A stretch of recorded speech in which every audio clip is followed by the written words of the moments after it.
In this session, I am going to discuss about hydrogen. In the year of 1666, Robert Boyle,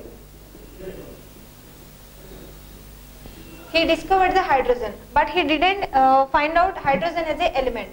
But he came to know hydrogen element is there in air. Later, in the year of 1762, Henry Cavendish,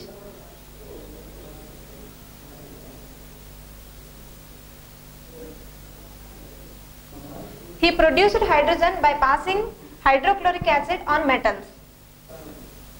By passing hydrochloric acid on metals, hydrogen will be produced. In further years, it is discovered as element. This is the occurrence of hydrogen. And in Greek language, water maker, we call it as hydrogen. They call water maker as hydrogen. So this hydrogen, named it as by using water maker, it is named as hydrogen, because if hydrogen reacts with air, it produces water. Now coming to occurrence of hydrogen. In free air atmosphere, hydrogen doesn't exist in free state. But in the case of sun rays, light energy, we have hydrogen. We know all we know about sun. From sun we are getting light energy. How this energy produces? By combination of two hydrogen atoms produces helium. By combining two hydrogen atoms, helium is produced. This energy is nothing but this total energy depends on helium. Two nucleus of hydrogen combined produces bigger nucleus of helium. This reaction is nothing but nuclear fusion.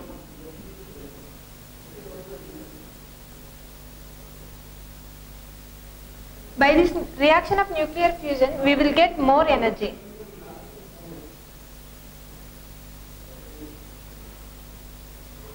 Sometimes this energy causes explosion. Next, methods of preparation of hydrogen. Methods of preparation of hydrogen.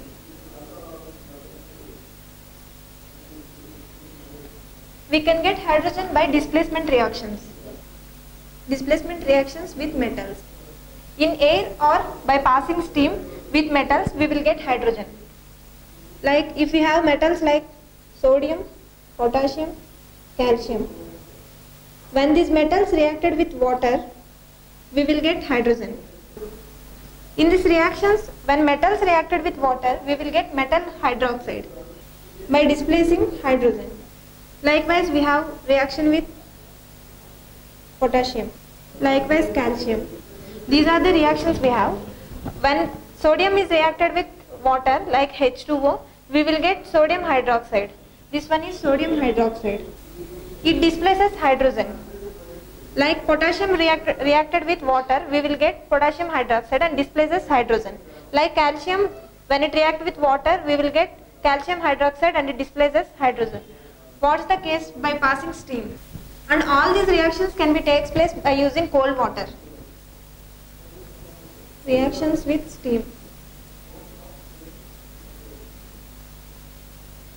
We have metals like zinc, magnesium.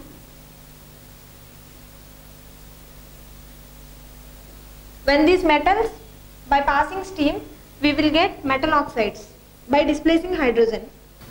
This is the zinc metal oxide. And by passing steam, we will get magnesium oxide by displacing hydrogen. Next, likewise, we have iron.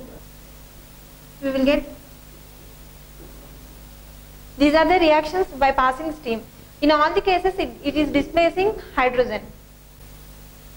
By the action of dilute hydrochloric acid and sulfuric acid also we can displace hydrogen. Now, action with dilute hydrochloric acid or sulfuric acid. These are the active metals. When active metals reacted with dilute acids, Those produce metal salts and displace hydrogen. Active metals reacted with dilute acids, they produce metal salts plus hydrogen.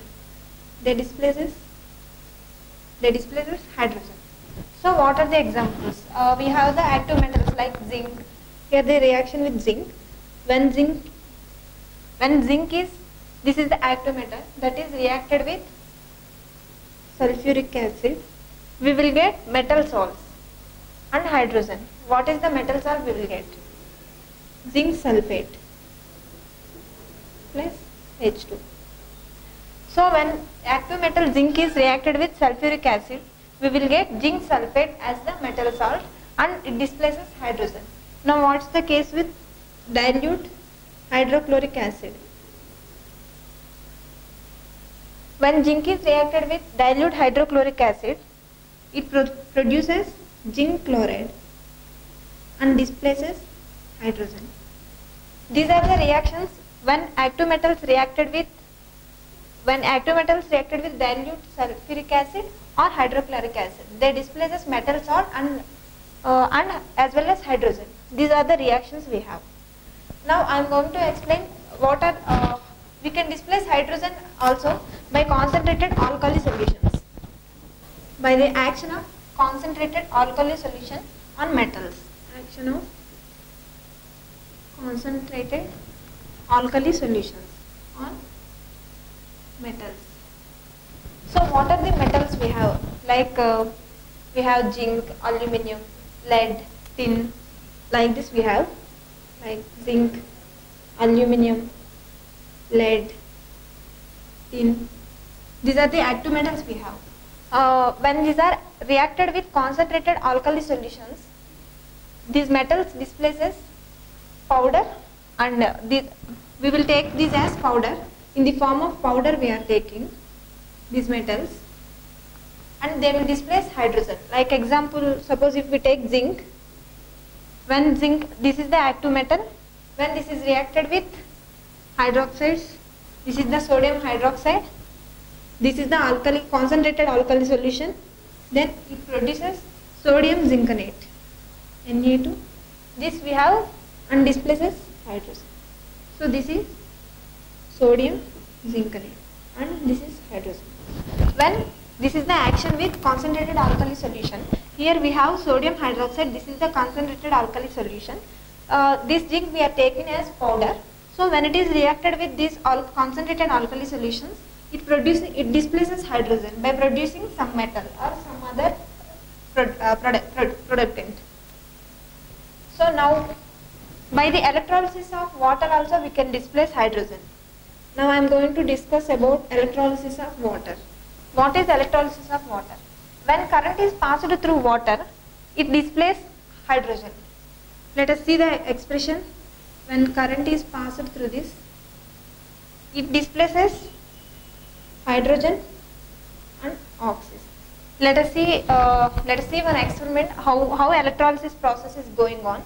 Now take two platinum electrodes. Take this. These are the two platinum electrodes in one beaker and fill it with acidylated water and take two glass beakers and place it as in inverted mode. And these two glass beakers also containing acidylated water. These two are the platinum electrodes. And here we are passing. Let us take. So I already told what is electrolysis. By passing current in water, it displaces hydrogen. So for passing current, so in this experiment, in the electrolysis, we took two platinum electrodes. These two platinum electrodes we placed in voltmeter. Like with this voltmeter connection, we placed these two, and we placed in inverted mode. We placed two beakers containing acidylated water. This is acidylated water. By using the voltmeter, when current is passed through this, it displaces hydrogen. So we will get if we took this means in negative end we will get it displaces hydrogen, and at positive end it displaces oxygen. So this is the electrolysis process. So here we took 2 platinum electrodes and filled with acidylated water, and when current passes through it, at negative end it displaces hydrogen, and at positive end it displaces oxygen. This is the electrolysis process. And we saw what is the expression for this chemical reaction, H2 plus O2. So balanced equation 2H2 plus O2. So here it displaces hydrogen at the negative end and displaces oxygen at the positive end. This here it comes. So this is all about electrolysis process. So now I am going to discuss about laboratory preparation of hydrogen. In laboratory also we can produce hydrogen. Already we discussed hydrogen never exists in free state in atmosphere. We can get through like sun from energy of sun like this. But all these animals and plants, those required like proteins, carbohydrates, they all require hydrogen. We will get because of those only they are growing, because of hydrogen. Without hydrogen they cannot make those proteins, carbohydrates and all. Next I am going to discuss laboratory preparation of hydrogen. Laboratory preparation of hydrogen. Here laboratory preparation of hydrogen. In laboratory also we can prepare hydrogen. When zinc is reacted with hydrosulfuric acid, then it produces zinc sulfate and displaces hydrogen. Here is the experiment. Now take a clean conical flask. In this with cork of containing 2 holes. In one hole we are inserting pistol funnel, and another hole we are inserting delivery tube. And this delivery tube, we are taking this delivery tube to trough containing water. We are taking one container, in this we are filled with water, and we are taking one gas jar for collecting hydrogen, and also this container containing of water. Now add some zinc granulates. Add some zinc granulates like of 5 grams, 5 milligrams, and add here. By using this pistol funnel we are adding dilute hydrosulfuric acid. By using this we are passing hydrosulfuric acid. We are passing sufficient hydrosulfuric acid till it immerses the total zinc granulates, and we are passing copper sulfate through this pistol funnel. This copper sulfate acts as a catalyst. This acts as catalyst. Later we will discuss what is catalyst. And when we added zinc dilute sulfuric acid to this zinc granulates, this displaces hydrogen, and this copper sulfate doesn't involve in reaction, but it speeds the reaction. Through this delivery tube, this hydrogen passes through this trough containing water. Here we will observe some water bubbles. This water bubbles is nothing but hydrogen. If we collect this in a gas jar and we will observe this is hydrogen or not. How we can observe if this is hydrogen or not? When hydrogen is placed in air or oxygen or reacted with oxygen, it produces water vapor. By this we can come to know if this is hydrogen or not. Later, what are the physical properties of hydrogen? Physical properties of hydrogen. What are the physical properties we have? Like color, odor and taste. This hydrogen is totally colorless, odorless and tasteless. Odorless, tasteless. Now we perform some experiments to know this is colorless, odorless and tasteless. Before going to do experiments, first of all we have to know what is catalyst. In laboratory preparation of hydrogen, we use copper sulfate as catalyst. Catalyst is nothing but it doesn't involve in any reaction, but it makes reaction as fast, and it increases the speed of the reaction. This is about catalyst. And now we are going to do some experiments to learn the physical properties of hydrogen. Now we discussed the physical properties like odor, taste and color. Not only these 3 properties, we have another property like vapor density we have. Vapor density. Hydrogen having less vapor density as compared to air. This vapor density of hydrogen is 1, whereas for vapor density of air is 14.4. So Here we have some experiments to explain these properties, like it's having less vapor density and all. Like this is here is one experiment we have with soap solution. This is the delivery tube. By using this delivery tube, we are delivering hydrogen. This is the soap solution we have. So by using this, in this container we took some soap solution. So by using this delivery tube, we are passing hydrogen. So when hydrogen entered into this soap solution, it produces bubbles like this. So it produces bubbles like this as fast as possible. Means whenever hydrogen entered in this soap solution, it forms the bubbles and this will come out. And to know it is lighter weight or not, just we know one thing. When any fire comes into this one, it will give some. It will flame like pale blue and it will give pop sound. So when matchstick with fire entered into, put in near to these bubbles, it will give pop sound. So we came to know this is hydrogen, and hydrogen having the lighter weight compared to air. So here we have another property, another physical property, that is solubility. Solubility. So what is solubility? Hydrogen is not insoluble in air, in water. So how we came to know this? If we take 100 volumes of water, in that hydrogen, only 2 volumes of hydrogen is soluble.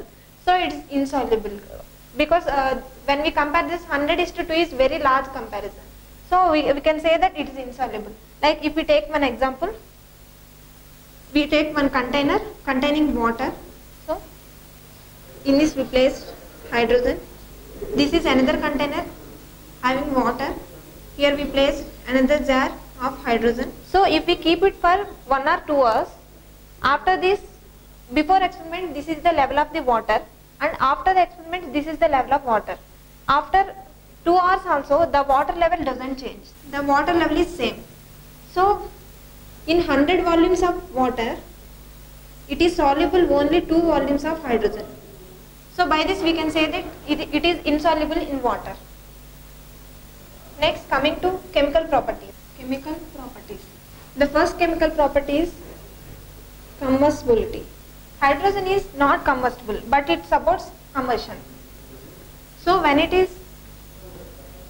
hydrogen is reacted with air, it gives water, and when hydrogen is reacted with fire, it gives some pop sound. So let us perform an experiment. Here we take one jar containing air, we covered with disc. Above to this, invert another jar containing hydrogen. If we remove this disc, this is the mixture of hydrogen and air. In this separate jars we took hydrogen and air. In this is the mixture of hydrogen and air. And if we remove this disc, this is the mixture of hydrogen and air. If we put some wooden stick and made it to fire, this is the fire. At that time, it gives some pop sound. So by this we came to know, when hydrogen is reacted with air, we made it to fire, at that time it gives some pop sound. And another property with litmus paper, action with litmus. This hydrogen is neutral to this litmus paper. So it doesn't change blue litmus to red litmus or vice versa. It is neutral to litmus paper. So now we have action with chlorine. When hydrogen is reacted with chlorine, it gives hydrochloric acid. So this is the reaction with chlorine gas. When hydrogen is reacted with chlorine in the diffusion sunlight. So under diffusion sunlight, when hydrogen is reacted with chlorine, it gives hydrochloric acid. This is the reaction with chlorine.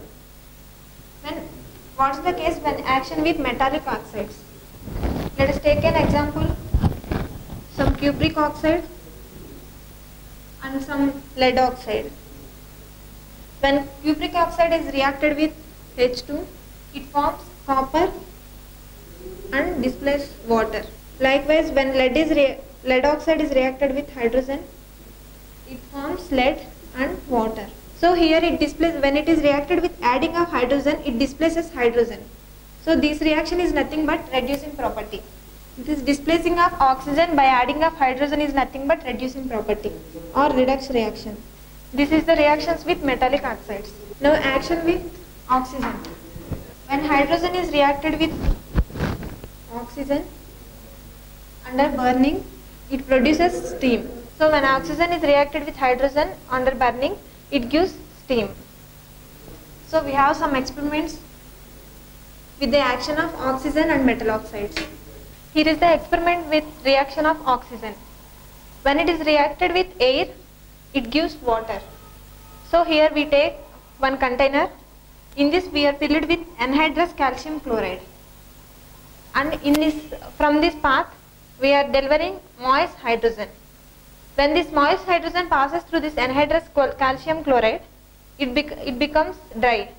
So this dry hydrogen will come to this beaker. Here air we have. When we fix flame here, this air becomes water. These water droplets we can take in this beaker. So here is the water that is formed because of this reaction. So what we did here, this moist hydrogen we are passing through anhydrous calcium chloride. This calcium chloride, because of this anhydrous calcium chloride, moist hydrogen will become dry and no water content in this hydrogen. So this hydrogen, when we pass it through this beaker with water and when we did flame, because of this flame, this air becomes water. It forms water. Those water droplets we can collect in beaker. This is the reaction with oxygen, like or air. So what's the case when it is action with metal oxides? Here we are taking copper oxide in this hard glass test tube. This is the crucible. In crucible we are taking some copper oxide. This crucible is placed in hard glass tube that is placed in inclined position. So here we are placing one rubber tube with one hole. In this the wafer burning hydrogen. Here we are passing through this hard glass tube, we are passing dry hydrogen.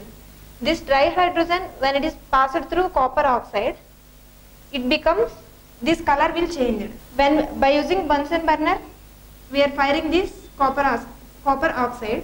When we heat this and dry hydrogen is passing through this copper oxide, it produces water. So here we can observe water particles formed due to reaction.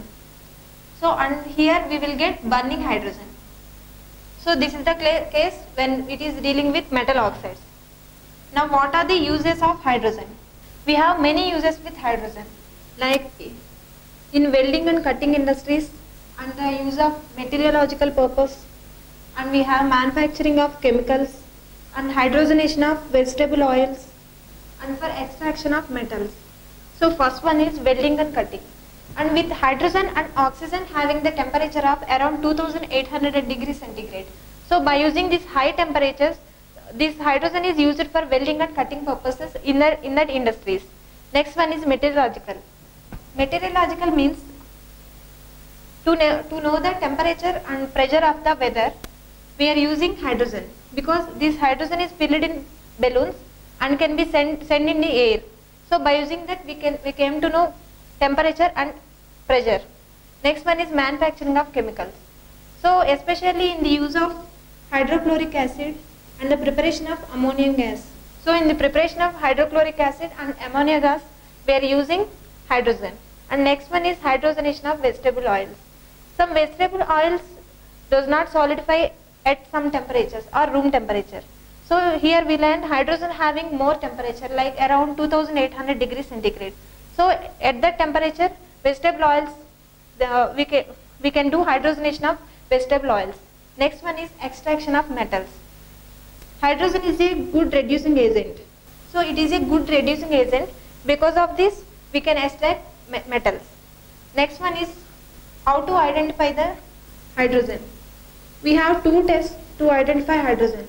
First one is when it is burnt in air, it gives some pop sound. And another one is when it is burnt in air, it gives some pale blue color and it forms water. So these two are the tests for identification of hydrogen.